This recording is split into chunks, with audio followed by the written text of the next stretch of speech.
Shalom, bem-vindo de volta ao canal Caminho Bíblico, onde estamos fazendo o nosso estudo dos Evangelhos.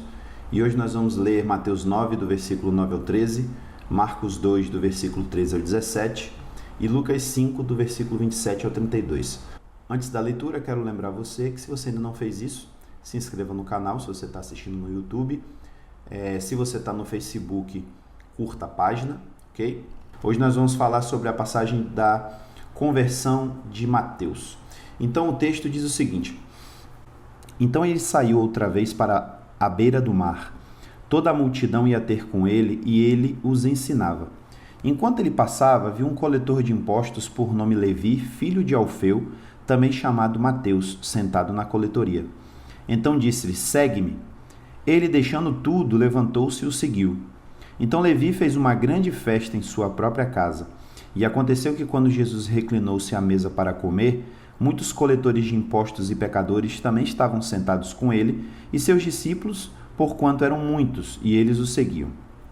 Mas quando os fariseus e seus escribas viram-no comendo com coletores de impostos e pecadores, reclamaram contra os discípulos dele, dizendo: Por que o mestre de vocês come e bebe com coletores de impostos e pecadores? Jesus, porém, ouvindo isso, disse-lhes: Os sãos não necessitam de médico, mas sim aqueles que estão doentes. Vão, pois, e aprendam o que significa isso. Eu quero misericórdia, não sacrifício.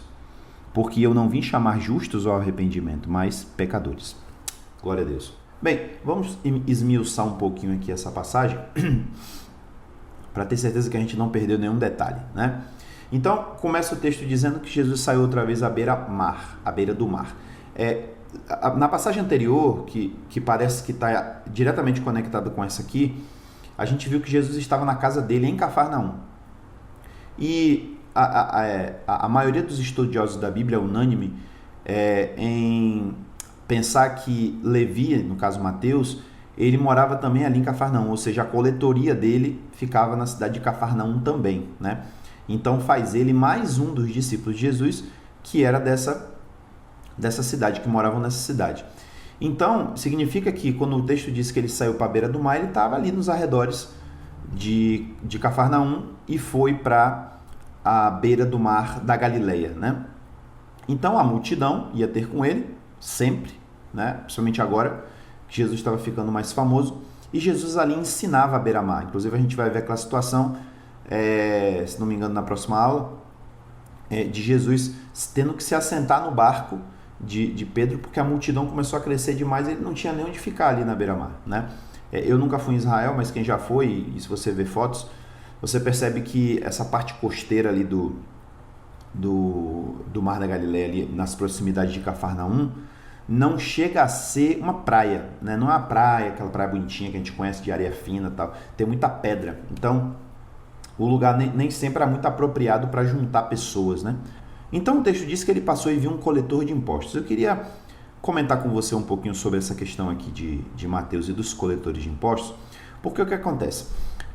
Já fazia quase um século que Roma estava dominando a Judéia. Mais ou menos no ano 63 foi quando Roma tomou conta do território e ela se tornou parte do Império Romano, né? E o Império Romano, eles tinham por costume coletar impostos das suas províncias, né? das suas colônias. O que, por sinal, foi um costume que perdurou, porque até pouco tempo, né? Quando ainda existiam colônias britânicas, colônias francesas, etc., acontecia a mesma coisa, né? A colônia mandava impostos para a matriz, né? Para o país de origem. Então, aqui acontecia a mesma coisa. Em toda parte do Império Romano era cobrado esses impostos. Mas o detalhe dessa questão dos impostos é que, enquanto que a maioria dos outros povos conquistados, os gregos, né?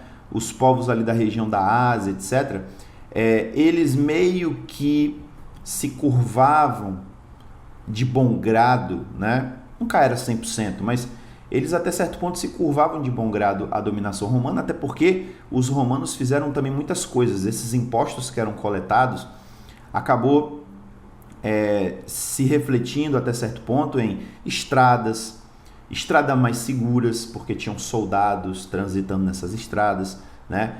Aquedutos. O próprio Jerusalém foi bastante beneficiada pela pelos romanos ali, né? Pela dominação romana. É mais ou menos o que acontece em qualquer país que sofreu ditadura, né?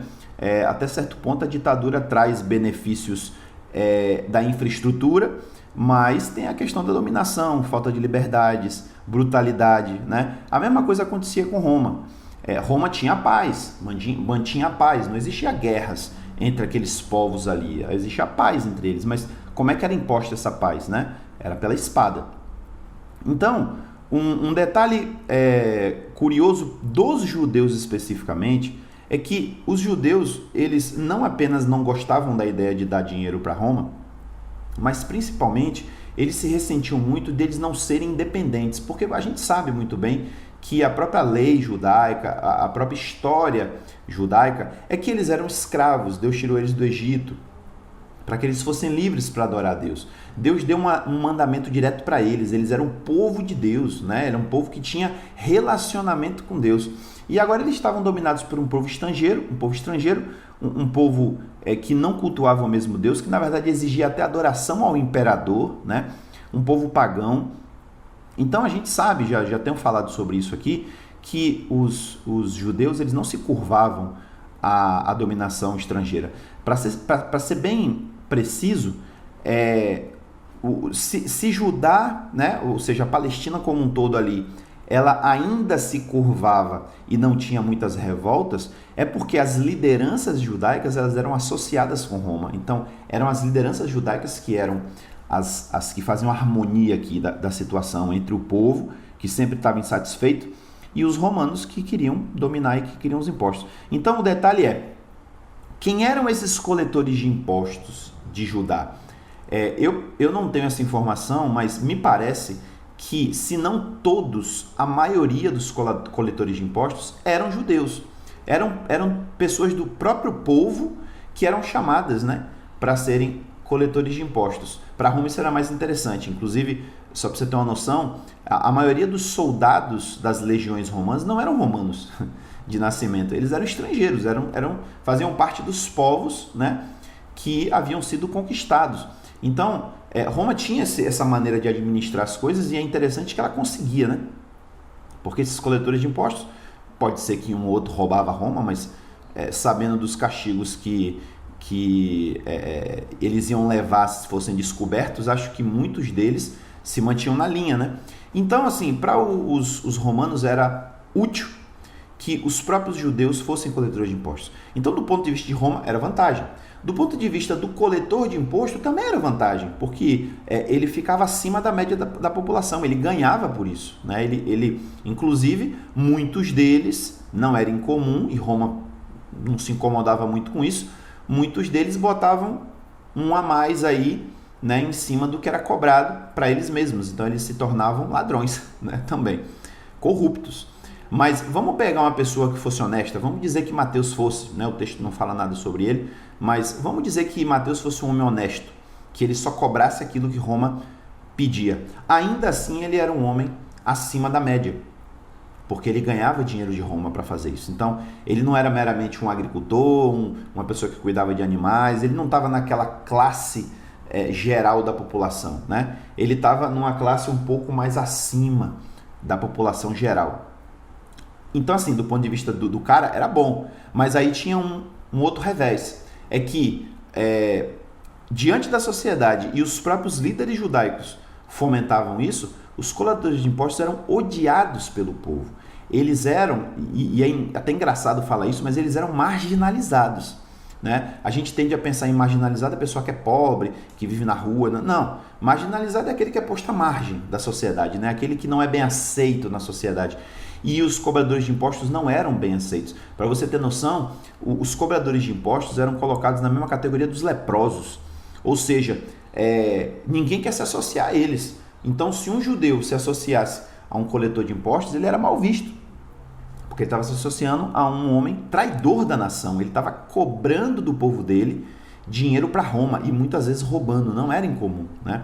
É mais ou menos o que acontece hoje em dia, né? Hoje em dia existem esses postos fiscais do governo, né? Principalmente de cargas que ficam nas estradas da Polícia Federal, e a gente sabe que existe corrupção disso aí. Não quer dizer que todos são. Eu conheci pessoas que eram honestas, mas Ele mesmo dizia, rapaz, lá rola corrupção. Às vezes o cara chega com uma carga que não pode passar, ele cobra a propina e deixa passar, né? Então, esse tipo de coisa acontecia também no meio dos coletores de impostos. Então, Jesus passa ali pela beira do mar e vê um coletor de impostos sentado na coletoria. Quem é esse homem?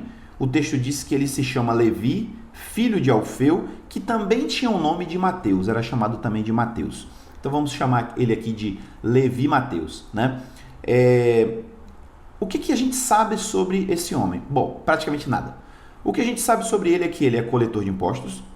A gente sabe que ele, consequentemente, era um homem bem de vida. Mas a gente também sabe que ele era um tanto quanto marginalizado, né? Ele, por exemplo, talvez não fosse bem-vindo nas sinagogas ali da região. Talvez se ele quisesse, se fosse, né, não sei se ele era assim, mas se ele quisesse nos sábados ir para uma sinagoga, ele provavelmente tinha que ir para uma sinagoga vizinha, onde ninguém conhecia ele, porque ele não era bem-vindo, não era bem visto. A gente sabe que ele era filho de um homem chamado Alfeu. A gente não sabe nada sobre esse Alfeu, mas uma curiosidade é que esse Alfeu, esse Alfeu não, existia um outro discípulo de Jesus, um outro apóstolo chamado Tiago, que também era filho de Alfeu. Então algumas pessoas tentam até ligar as duas coisas e pensar, então Mateus era irmão de Tiago. Não temos evidência disso, né? E talvez algo que aponte para isso não ser um fato, né? Ou seja, não ser o mesmo Alfeu, é que quando o texto é citado, né? Aquela lista lá dos apóstolos, que a gente inclusive não chegou lá ainda, mas quando chegar na lista dos apóstolos, você vai perceber que se fala, por exemplo, Tiago, filho de Alfeu, mas não se fala, por exemplo, de Mateus, filho de Alfeu, ou Levi, filho de Alfeu, só fala de Mateus, o publicano, né? Então, ele meio que não é associado com o Tiago. E uma coisa que a gente percebe nessas listas é que existem associações. Os irmãos são colocados juntos, pessoas que são próximas como Natanael e Bartolomeu, né? Então, aparentemente eles não têm nenhuma ligação aqui, mas é coincidência, né? Interessante que ambos tivessem pais chamados Alfeu. E uma coisa que me chama a atenção aqui é que Levi, a gente sabe que Levi é o nome do patriarca, né, de Israel, um dos filhos de Jacó, que criou a linhagem dos sacerdotes, né? Quando Deus escolheu os sacerdotes através de Arão, irmão de Moisés, que por sinal Moisés também era levita, ele escolheu justamente da tribo de Levi. E esse nome acabava sendo um nome comum para as famílias sacerdotais. Inclusive, uma curiosidade interessante é que até hoje existem judeus que têm o nome ou sobrenome Levi, né? Por exemplo, existe um cometa que passa na Terra de tempos em tempos, né? de décadas em décadas, e que se chama Schumacher-Levy. Esse Levy do final era justamente o nome ou sobrenome de um dos caras que descobriu esse cometa, né? Então, o que isso quer dizer? Altamente provável que esse cidadão, todos esses judeus que até hoje têm esse sobrenome Levi, eles sejam descendentes da linhagem sacerdotal. E inclusive o Instituto do Templo em Jerusalém, que eu já comentei acho que aqui com vocês, que eles estão preparando a construção do terceiro templo, eles já estão fazendo triagem de sacerdotes. Então, se a pessoa, por alguma tradição familiar, por nome, etc., ele acha que ele é levita, ele pode fazer um testezinho de DNA, né? Faz aquele negocinho na bochecha, manda para lá, e aí eles verificam pelo DNA se o cara é da tribo de Levi ou não. Eles têm como saber isso, muito interessante isso. Então, assim, quer dizer que Mateus era levita? Não. Porque a gente vai ver, por exemplo, na genealogia de Jesus, que tem alguns levis ali, mas eles estão conectados à linhagem de Judá, né? Então, não significa necessariamente que Mateus aqui era levita, mas existe sim a possibilidade. Inclusive, o outro nome que ele tinha, que é Mateus, existe uma celeuma entre os estudiosos, né, das línguas originais da Bíblia, grego e hebraico, a respeito da origem do nome de Mateus, porque alguns acham ou achavam no passado que esse nome Mateus, porque aqui está a versão, a gente está lendo aqui a versão portuguesa, né, que vem da versão latina, que por sua vez vem da versão grega. Então lá no grego o nome dele é Mataios. Mas obviamente que o nome dele não é grego, o nome dele é hebraico. Esse nome, Mateus, não é de origem grega, é de origem hebraica. Então alguns conectam esse nome de Mateus como uma forma aramaica de Matatias, dizendo inclusive que significa, acho que bênção, ou dom de Jeová, alguma coisa assim. E que, quem é que foi Matatias? Existe algum Matatias famoso no meio do povo? Tem. Matatias era o pai dos Macabeus, era o pai de Judas Macabeus, né?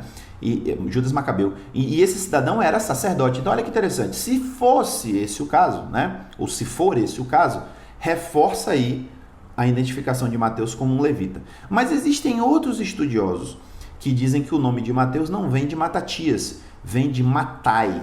Deixa eu ver se o nome é esse mesmo. O nome Matai é um nome aramaico, não é um nome hebraico, né? Em hebraico é um nome que foi concebido pela língua aramaica, e ele não tem o mesmo sentido de Matatias. Então seriam nomes parecidos, mas não seriam o mesmo nome, né?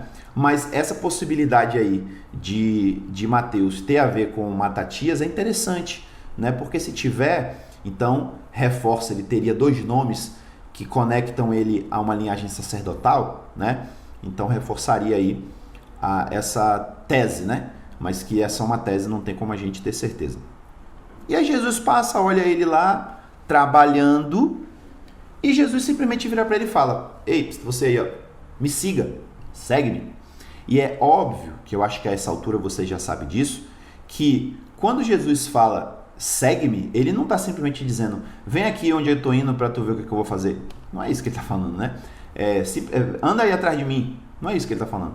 Ele está chamando para ser discípulo, né? Quando ele chama segue-me, ele está chamando para ser discípulo. E aí esse tipo de situação e o que aconteceu, né? Porque o texto diz Mateus deixando tudo, levantou-se e seguiu. Ele abandonou a coletoria e foi embora. Então a atitude de Jesus em relação a Mateus, de simplesmente dizer Mateus, segue-me, ou Levi, né? Talvez chamasse de Levi, não sei. E a atitude de Levi em relação a Jesus de simplesmente ouvir aquilo e abandonar tudo e seguir ele, me faz pensar o seguinte, e eu acho que, embora a gente não tenha provas cabais disso, mas eu acho que o que eu vou falar aqui, a gente tem provas circunstanciais disso, né? Primeiro, Mateus já conhecia Jesus, ele já sabia quem era Jesus. Especialmente pensando que Mateus estava ali na coletoria em Cafarnaum, e Jesus morava em Cafarnaum, e Jesus já tinha curado praticamente a cidade toda. Tenho para mim que Mateus já conhecia Jesus, já sabia quem era Jesus, talvez já estivesse até interessado em Jesus, né? Para saber mais, para conhecer mais sobre Jesus. E no momento que Jesus passa por ele, olha para ele e fala, siga-me, ele, meu Deus, ele me chamou, né? E ele abandona tudo e segue Jesus. E aí eu fico pensando assim, né? Aquele cidadão que era um pária da sociedade, um homem de posses, né? Bem sucedido, que não sei se ele vivia uma crise, né? De pensar, poxa, eu estou bem de vida, não quero abandonar isso, mas a verdade é que eu sou odiado pelo meu povo. Quiçá era odiado pela família, né? Para quem assiste aquela série que eu recomendei aqui, The Chosen, eles abordam isso, né? Mateus não consegue nem mesmo ir participar das festas e dos Shabats, né? Com a família dele, porque o pai não aceita ter um filho traidor. Então, era um ônus muito grande para algumas dessas pessoas. Quem sabe Mateus não tivesse nessa situação de fato, né? E de repente Jesus chama ele e segue ele. Então, assim, isso me faz pensar que Mateus já estava no ponto, né? De todos os coletores de impostos que existiam por ali, Mateus era o que estava no ponto, e Jesus sabia disso, porque Deus tinha falado com ele, de seguir Jesus, porque ele estava preparado para abandonar tudo, sabe? É igual aquela pessoa que está assim, cara, eu sou empresário, eu sou bem sucedido, sou rico, tenho 3 carros na minha garagem, minha família vive bem, minha casa é enorme, viajo para onde eu quiser, mas no dia que Jesus chegar para mim e falar assim, ó, larga tudo e vem me servir para ser missionário lá não sei aonde, eu largo tudo e vou. Eu acho que era mais ou menos essa a cabeça de Mateus, né? Mateus estava esperando uma oportunidade de algo maior aparecer na vida dele, porque ele não titubeia, né? Ele não pensa 2 vezes. Na hora que Jesus chama ele, e ele entende o que Jesus está falando, e ele sabe quem é Jesus e o que significa aquilo que Jesus está falando para ele, ele larga tudo simplesmente, né? Não pensa 2 vezes e cai fora. Larga tudo. Não sei nem como é que ficou lá com Roma a história, né? Não sei nem como é que era o procedimento. E aí o texto prossegue dizendo, ele largou tudo, seguiu Jesus, quem sabe Jesus tenha dado a ele a deixa que deu a Zaqueu, né? Zaqueu, eu vou jantar na sua casa hoje. Ou talvez o próprio Levi falou, Senhor, vem com os seus discípulos para minha casa hoje, vamos jantar comigo, né? E o texto diz, Levi fez uma grande festa em sua própria casa. Ele tinha dinheiro, né? Ele tinha como fazer uma grande festa. Agora o detalhe ele não apenas convidou Jesus para essa grande festa. Foi Jesus com seus discípulos, obviamente, porque agora inclusive ele fazia parte, né, do grupo, mas ele também convidou os colegas deles. Olha que interessante. Ele falou aqui, aconteceu que quando Jesus reclinou-se à mesa para comer, muitos coletores de impostos e pecadores também estavam sentados com ele à mesa. Ou seja, Levi convidou essas pessoas para vir festejar com ele, né, a nova vida dele. Isso é fantástico. E, inclusive, já falando aqui sobre essa questão dos coletores, das pessoas que estavam ali envolvidas com Jesus, me faz pensar, eu não sei se foi bem isso que aconteceu, mas eu acho que existem evidências suficientes para a gente pensar que sim, que Mateus pensou, cara, eu tenho que compartilhar isso com meus amigos, eu tenho que compartilhar isso com a minha família, eu tenho que compartilhar isso com as pessoas que me aceitam, né? Porque de todo o povo que não aceitava ele tinha alguns que o aceitavam, e ele chamou as pessoas do meio dele, né? Então, se a gente fosse fazer uma comparação bem tosca aqui, Jesus passou e viu um senador, né? E aí, quem é que o senador vai convidar? Eu vou fazer uma festa para Jesus na minha casa. Ele vai convidar os colegas senadores dele, ele vai convidar os vizinhos ricos dele, que moram naquele condomínio de luxo lá que ele mora, ele vai convidar os familiares dele, né? Ele vai convidar os outros amigos dele que vão jogar golfe com ele no fim de semana. Então, foi o que Levi fez. Levi falou, cara, eu quero fazer uma festa grande, eu quero chamar todos os meus amigos. Eu nem tenho tantos assim, mas eu vou chamar os que eu tenho. Quem são os amigos de Mateus? Os coletores de impostos. Quem sabe até Mateus tenha chamado alguns romanos, né? A gente não sabe como era muito a relação dele com os romanos, né? Até por aquele seriado The Chosen, a gente vê que toda a coletoria tinha um soldado, né, que ficava trabalhando ali junto com o coletor de impostos para garantir, inclusive, a segurança dele, que não ia ser roubado, etc. E o texto mostra que... a série mostra uma certa relação, né, meio que de amor e ódio entre o soldado e o Mateus, né? Acho que isso é possível, eu acho que existiam soldados romanos mais sociáveis, então quem sabe se Mateus não fez amizade com esse cara, né? E falou, cara, vem na minha casa que eu vou fazer um banquete. Então ele chamou esse pessoal todo. Antes de falar dos pecadores, eu queria só destacar para você aqui uma coisa de costume judaico, que você vai ver isso muito nos evangelhos principalmente. O texto diz que Jesus reclinou-se à mesa, e muitas vezes isso aí passa despercebido, e você pode achar que Jesus então estava comendo assim, né? Jesus se jogou em cima da mesa, mas a ideia não é essa. É porque os povos orientais, em geral, eles não comiam como a gente come hoje, numa mesa alta, uma cadeira, né, tal. Eles, na verdade, se assentavam no chão, a mesa era baixa, né? Então eles se assentavam ao redor da mesa, em almofadas, um tapetinho e tal, e eles ficavam meio que reclinados mesmo. Então, algumas pessoas ficavam meio que deitadas de bruço para comer o que está na mesa, e outras ficavam meio que apoiadas com o braço assim, né, na lateral, comendo o que estava na mesa. Inclusive em alguns filmes, né, como essa série mesmo do The Chosen, ele retrata bem isso. Então é só um detalhe cultural para você entender que quando fala de reclinar, está se falando disso, né? Eles tinham que realmente, praticamente se deitar no chão para comer. Então por isso o texto diz, reclinou-se à mesa para comer. E aí tava lá esses muitos coletores de impostos, colegas de Mateus, e também o texto diz que existiam muitos pecadores. Quem seriam esses pecadores? Essa é uma coisa que até hoje se debate muito entre os estudiosos da Bíblia e os acadêmicos, porque do ponto de vista assim, atual, né, do nosso linguajar, da nossa cultura hoje, quem a gente poderia chamar de pecador seria, sei lá, usuário de droga, prostituta, bêbado, ladrão, corrupto, né? Qualquer pessoa que faz coisas que a gente considera errada, né? O que para mim, particularmente, é meio que uma hipocrisia, porque eu também sou pecador, né? Então ele tá lá cometendo alguns pecados, eu cometo outros. Mas a ideia aqui do termo pecadores no contexto do evangelho primeiro, que o termo ele é emprestado da cultura judaica, tá? Então, os judeus estavam acostumados a chamar algumas pessoas de pecadores. O detalhe aqui, e que isso é interessante até para nós, para a gente ter essa visão também, é que a ideia é que não significa que eles eram pecadores e eu não sou. A ideia é que eles são praticantes do pecado, mas eu não sou, né? Então, é muito diferente eu dizer assim, cara, eu também erro, né? Eu, de vez em quando me joga na pressão, eu minto. Mas é diferente de dizer, cara, eu conheço uma pessoa que mente por qualquer coisa. Eu conheço gente assim.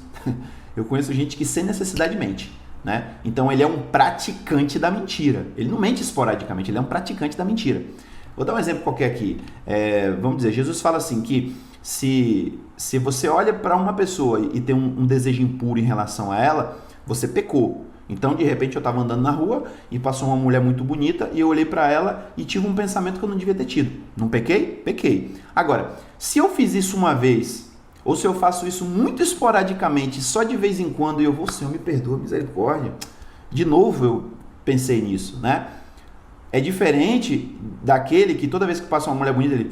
Ui, e aí, delícia?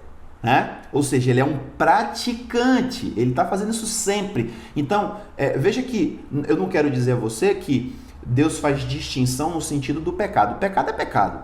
O que eu quero dizer existem pessoas que são praticantes do pecado, né? O pastor da minha mãe chamava de pecadeiro. É o pecadeiro, aquele cara que ele pratica o pecado todo dia, toda hora, ele tem prazer naquilo ali, ele não está nem ligando. Pecador somos todos nós, né? Porque estamos suscetíveis a pecar. Mesmo que a gente não peque toda hora, mesmo que a gente faça o maior esforço para não pecar. Mas um dia a gente peca, a gente erra por qualquer coisa, né?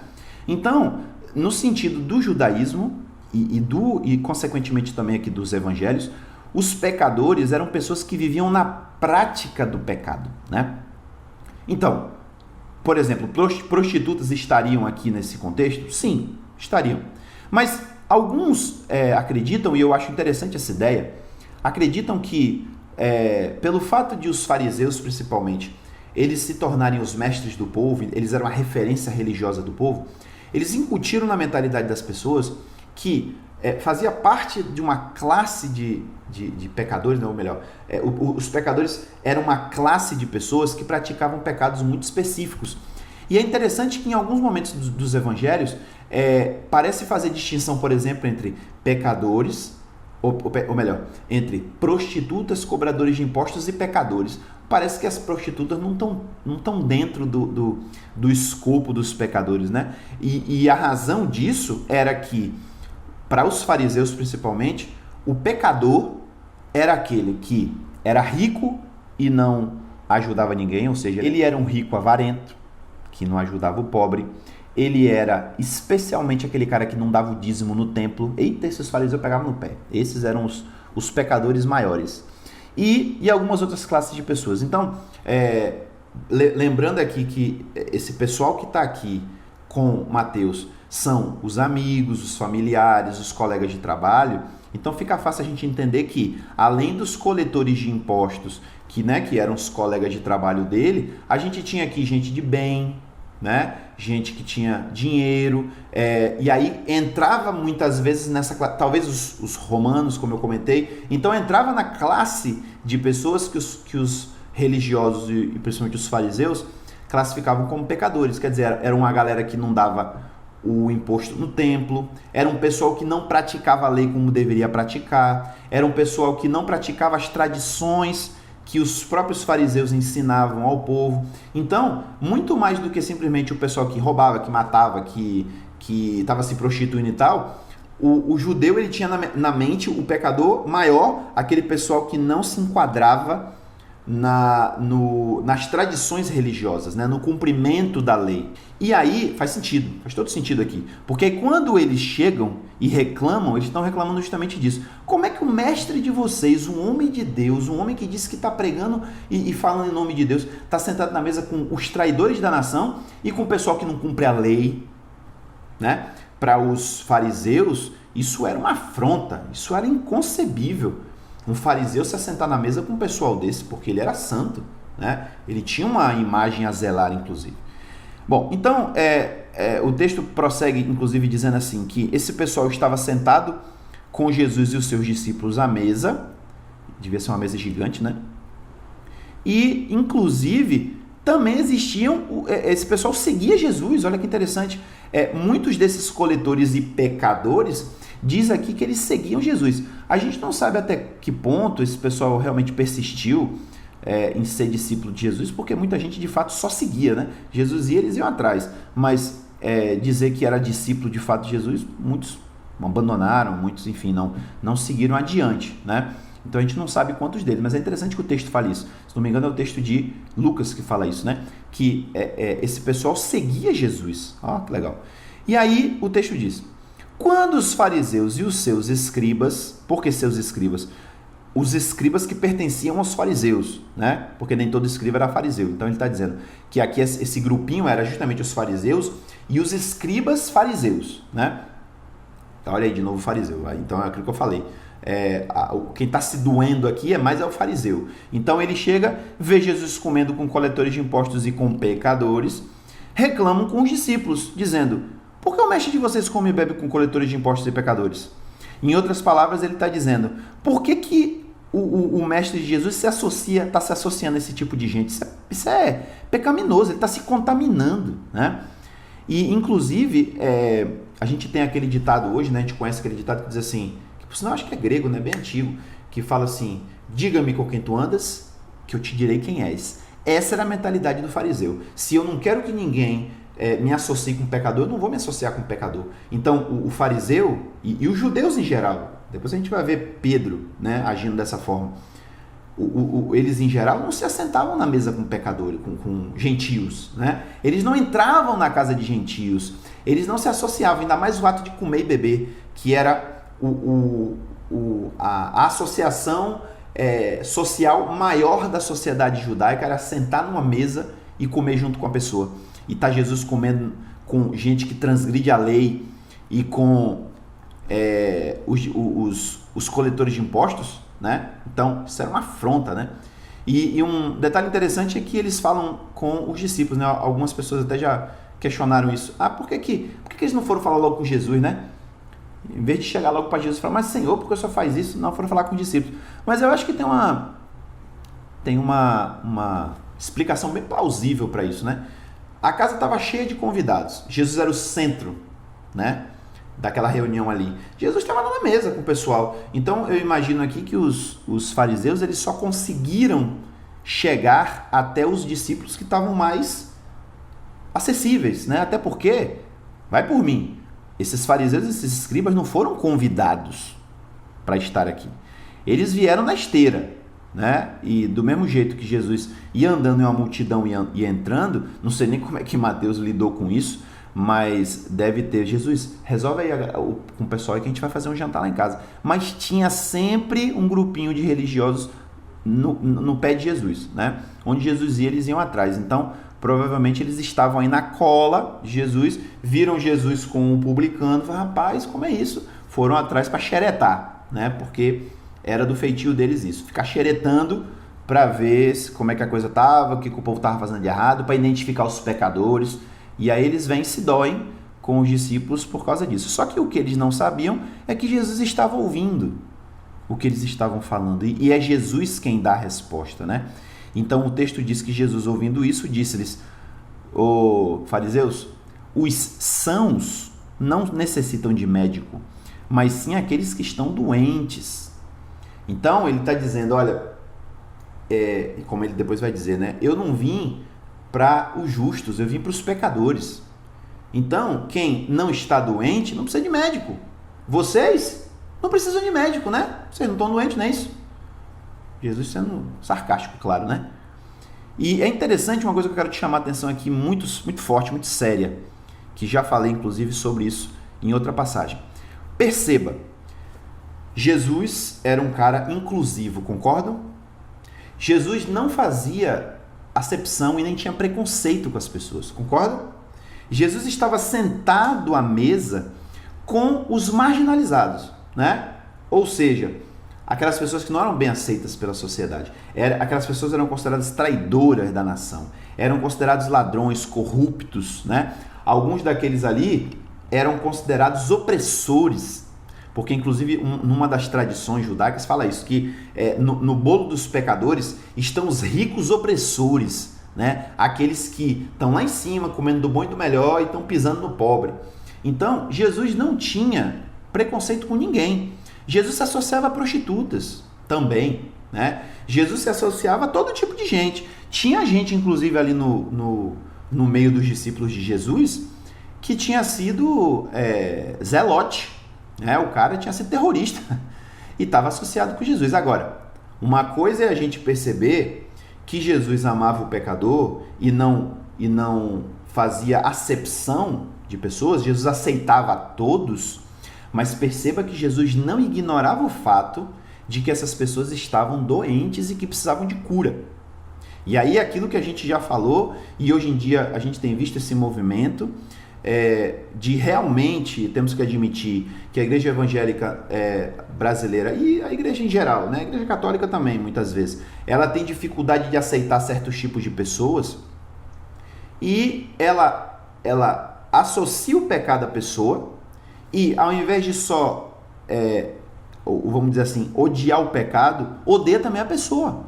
Então a gente tem situações como lá, e eu falo isso lá nos Estados Unidos porque eu particularmente não tenho visto isso aqui, mas eu sei que acontece, né? Mas isso é mais forte para mim, essas imagens de algumas igrejas americanas batistas, bastante tradicionais, que vão para os movimentos gays, as paradas gays, etc., né? E vão lá com as faixas, Deus odeia os gays vão queimar no meio do inferno, no fogo do inferno. Então, assim, em vez de estarem abraçando e tentando, né, converter, não, estão simplesmente jogando na cara, vocês estão tudo condenados, vocês são tudo pecador e vão tudo para o inferno. Gente, isso é que os fariseus faziam, tá? Jesus não fazia isso. Jesus chamava, venha, pode vir. Você é o quê? Homossexual? Venha. Claro que eu quero você, eu te amo, eu vou morrer por você, né? Agora, Jesus ignorava que aquele homossexual estava doente? Que ele precisa de cura? Não. Olha o que ele está dizendo aqui. Quando acusam Jesus de estar sentado à mesa com esse tipo de gente, vamos usar essa expressão, né?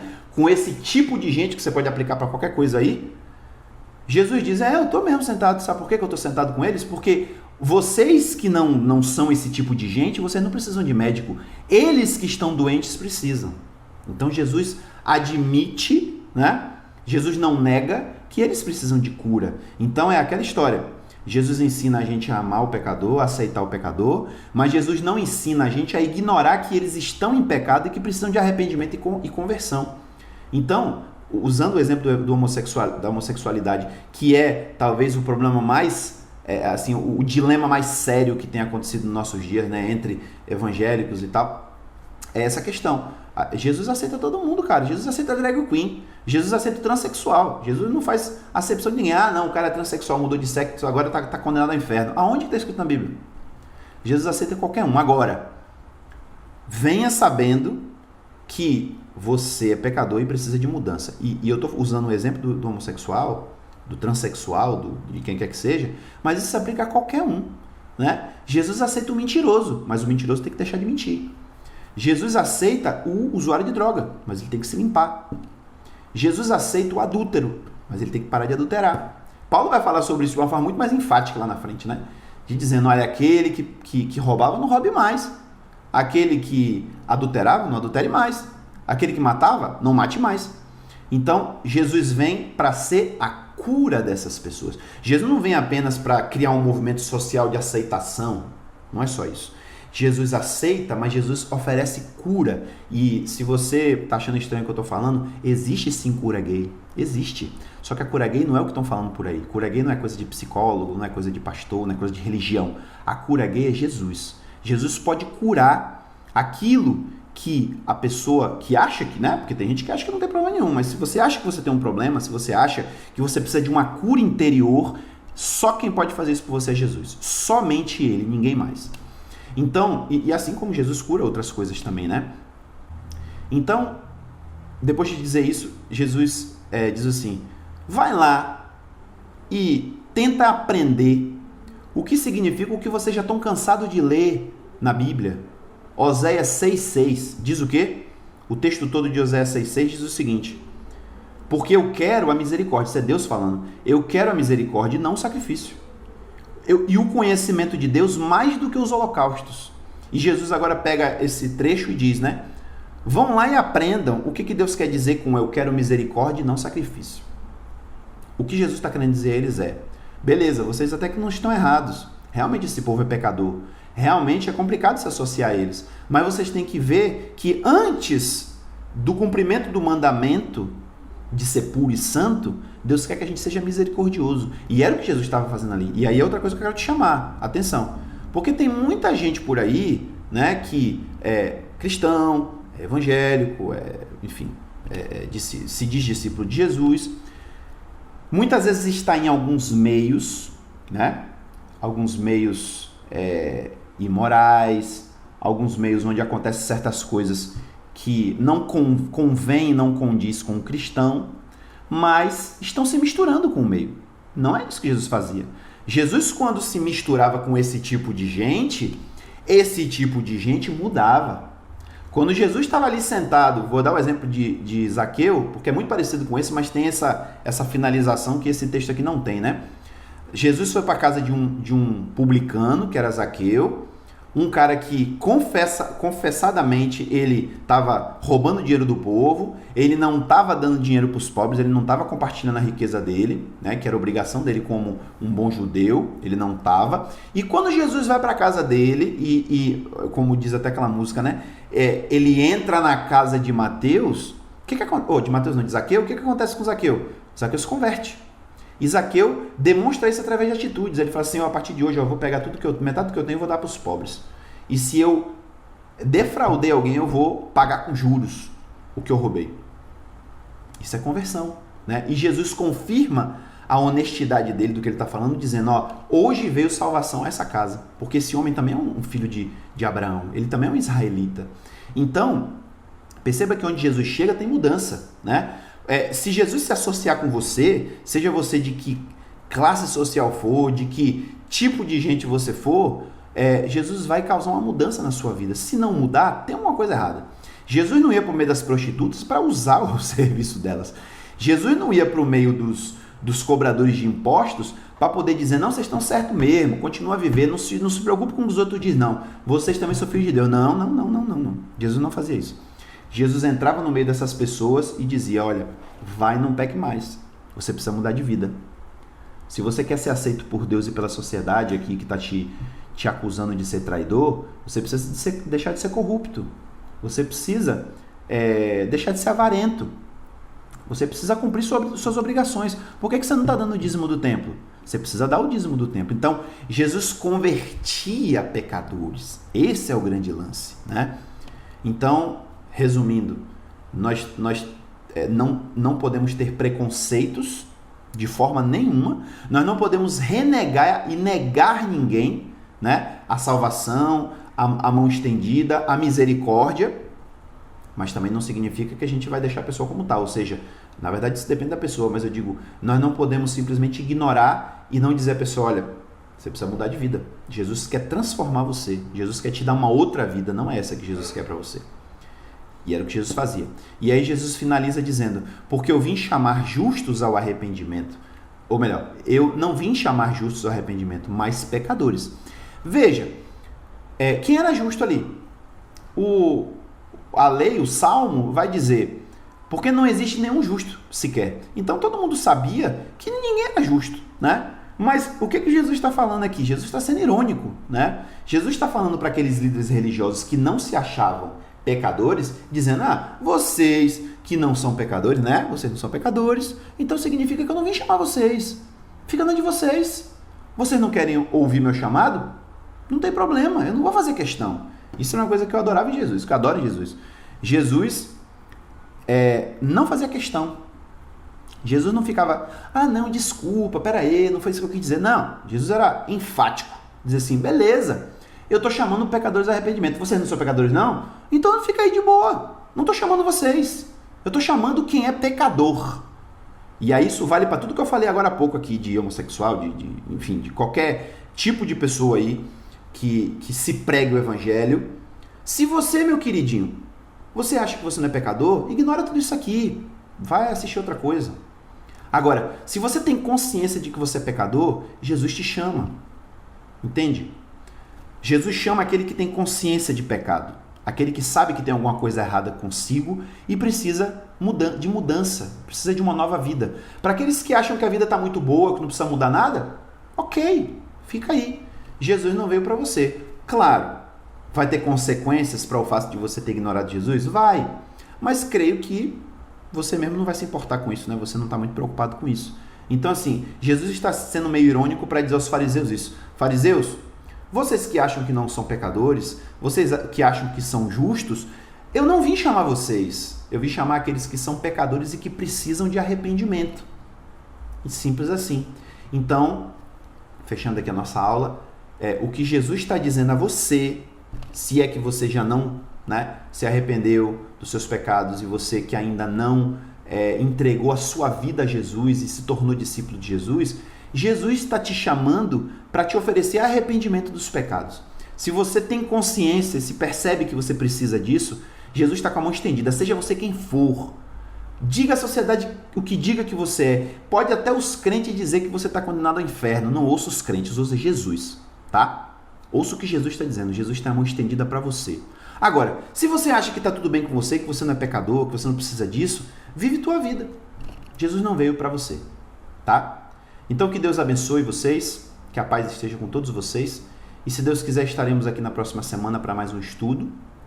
De vez em quando a gente vai ser polêmico, não tem jeito, né? Mas a gente tem que pregar a verdade e o objetivo desses nossos estudos não é apenas fazer um estudo aprofundado dos 4 evangelhos juntos, entendendo costumes, cultura, original, grego, etc. Não apenas isso também, mas principalmente a gente tentar extrair o máximo da mensagem que Jesus tem pra gente, né? Tanto para aqueles que já são discípulos, para saberem o que o nosso mestre quer de nós, e também para aqueles que ainda não são discípulos, para entender qual é a proposta de Jesus para você, para saber que Jesus está aqui para fazer por você o que ninguém pode fazer, né? Que é mudar a tua vida, te dar uma vida nova literalmente. Jesus vai mudar a tua mente, Jesus vai fazer uma lavagem cerebral na sua mente que ninguém pode fazer. Ele vai lavar a sua mente e ele vai transformar a sua mente e vai transformar você numa nova pessoa e vai te encher do Espírito Santo. É isso que Jesus quer fazer por você. E eu espero que se você que está ouvindo isso estiver nessa situação, dessa necessidade, basta você clamar a Jesus aí agora onde você está. Chama ele, fala que você quer isso. E eu tenho certeza que Jesus vai ouvir a tua oração, porque Jesus não faz acepção de pessoas. Tá bom? Que Deus te abençoe mais uma vez e nos vemos na semana que vem.